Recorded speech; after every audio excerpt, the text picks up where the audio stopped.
inclusive global development financial architecture, beginning with the advancement of contributions to the World Bank concessional lending window to enable African countries to effectively respond to economic shocks and pursue development agenda.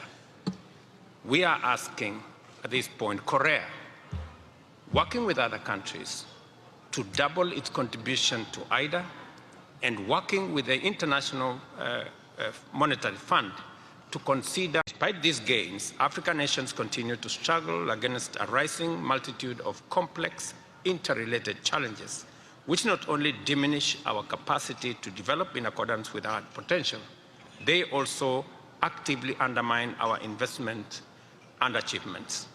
They include an escalated debt crisis, low access to development resources in our international financial markets, high costs of this limited financing, heightened vulnerability to fluctuations in global economy, including inflation, supply chain disruptions, which make the prices of essential goods beyond reach of many.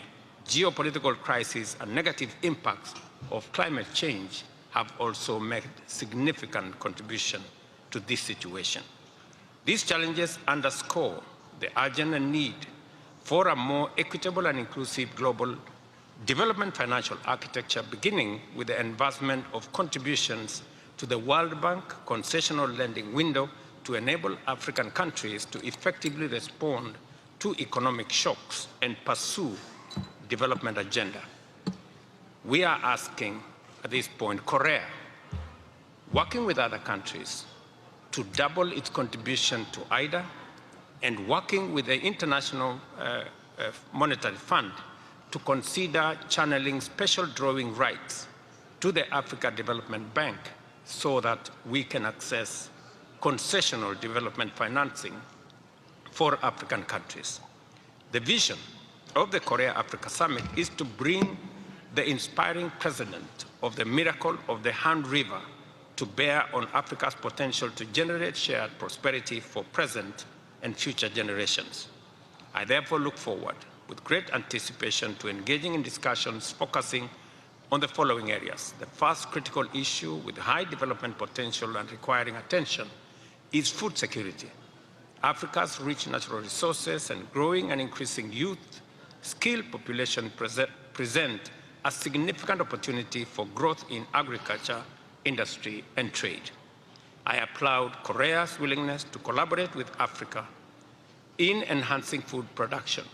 This support is vital, and when expanded to include sharing of cutting-edge agricultural technology and expertise, will be transformative. Korea's highly developed capacity in renewable energy and sustainable technology is a vital complement of Africa's ambition to unlock its abundant resource potential, both through the continent's incomparable green energy potential as well as the manufacturing and industrial processing of other plentiful resources by means of environmental sustainable practices. Together, Korea and Africa can address the challenges of climate change while pursuing economic development in a manner that respects and upholds our environmental obligations.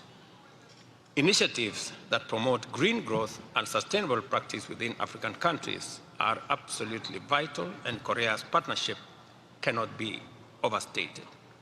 Additionally, it is my hope that we shall also make progress in deliberating about peace and security, as stability is the foundation of prosperity. Africa's Agenda 2063 underscores a peaceful, secure continent as a prerequisite for economic development. As a champion for institutional reforms within the African Union, I believe that there exists a unique and historic opportunity for Korea to partner with us in this singularly important endeavor. Therefore, it is important that this summit will point the way to the future for initiatives like the K-Rise Korea program, of which Kenya is an active participant, to be extended across Africa.